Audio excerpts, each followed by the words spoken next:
in which our protagonists, Anna and Levine, finally meet, and in which one of their tales comes to an end.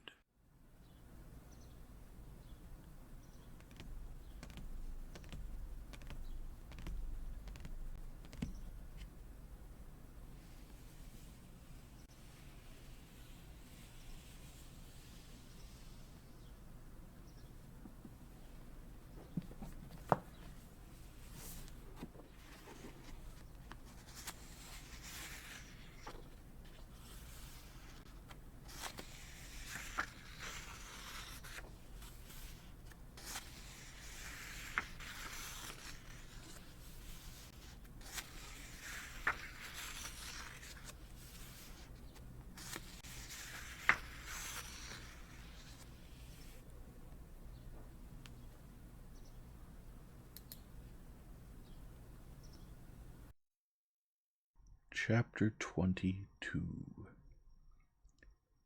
Stepan Arkadyevich felt completely baffled hearing this talk, which was new and strange to him.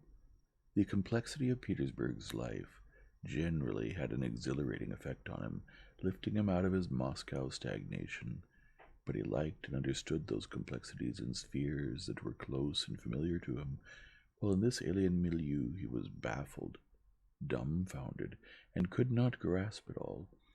Listening to Countess Lydia Ivanovna and sensing Landau's beautiful eyes, naive or sly, he did not know which, fixed on him, Stepan Arkadyevich began to feel some peculiar heaviness in his head. The most diverse thoughts were tangled in his head. Marie Sanin is glad her child died. It would be nice to smoke now. To be saved, she need only believe, and the monks don't know how to do it, but Countess Lydia Ivanovna does, and why is there such a heaviness in my head? From the cognac, or because it's all so strange? Anyhow, I don't think I've done anything improper yet, but still, it's impossible to ask for her help now. I've heard they make people pray. What if they make me pray? That would be too stupid. And what's this nonsense she's reading, albeit with good enunciation? Landau is Bezubov. Why is he Bezubov? Suddenly Stepan Arkadyevich felt his lower jaw beginning to contract irrepressibly before a yawn. He smoothed his side whiskers, concealing the yawn, and shook himself, but next he felt he was already asleep and about to snore. He woke up just as the voice of Countess Lydia Ivanovna said, "He's asleep." Stepan Arkadyevich woke up in fear, feeling guilty and exposed, but he was reassured at once, seeing that the words, "he's asleep," referred not to him, but to Landau. The Frenchman had fallen asleep, as had Stepan Arkadyevich, but while Stepan Arkadyevich sleep, as he thought, would have offended them. However, he did not think even that, so strange everything seemed to him. Landau's sleep delighted them in the extreme, Countess Lydia Ivanovna especially. "Mon ami," said Lydia Ivanovna, carefully picking up the folds of his silk dress so as not to rustle, and in her excitement calling Karenin's "mon ami" now instead of Alexey Alexandrovitch. "Donnez-lui la main. Vous voyez?" "Shh." She shushed the footman, who came in again. "Receive no one." The Frenchman slept, or pretended to sleep, his head resting on the back of the armchair, and made feeble movements with the sweaty hand that lay on his knee, as if attempting to catch something. Alexey Alexandrovitch got up, trying to be careful, but brushing against the table, went over and put his hand into the Frenchman's hand. Stepan Arkadyevich also got up, and, opening his eyes wide, wishing to waken himself in case he was asleep, looked now at the one man, now at the other. It was all real. Stepan Arkadyevich felt that his head was getting worse and worse. Que la personne qui est arrivée la dernière, c'est le comment. Quelle sorte, quelle sorte, the Frenchman said without opening his eyes.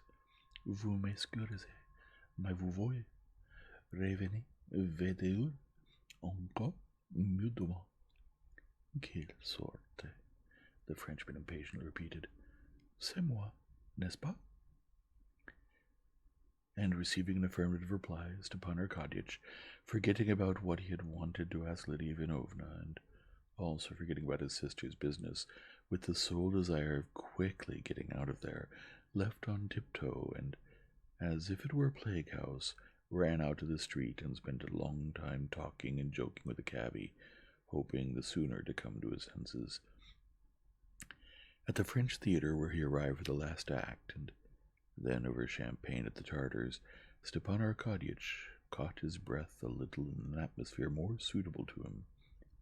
But even so, he felt quite out of sorts that evening. Returning home to Fyodor Oblonsky's, where he was staying in Petersburg, Stepan Arkadyevitch found a note from Betsy. She wrote that she wished very much to finish the conversation they had started, and invited him to come the next day. No sooner had he read the note and winced at it than he heard downstairs the heavy footsteps of people carrying some weighty object. Stepan Arkadyevitch went out to look.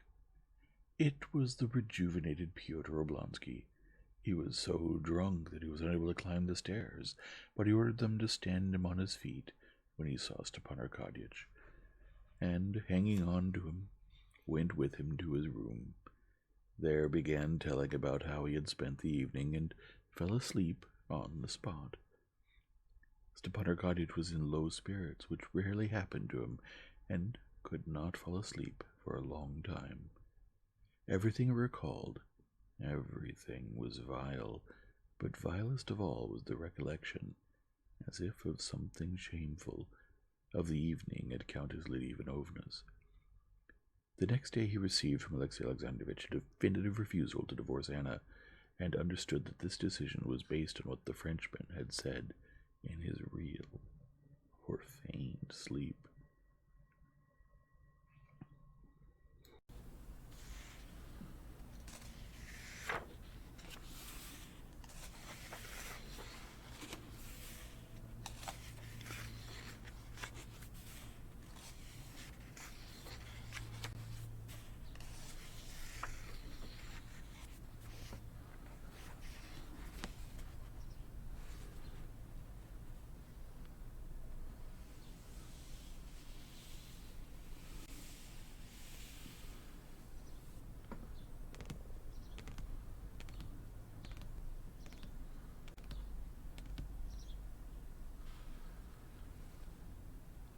If you enjoy this format, please leave a like and subscribe, and return tomorrow for the next chapter.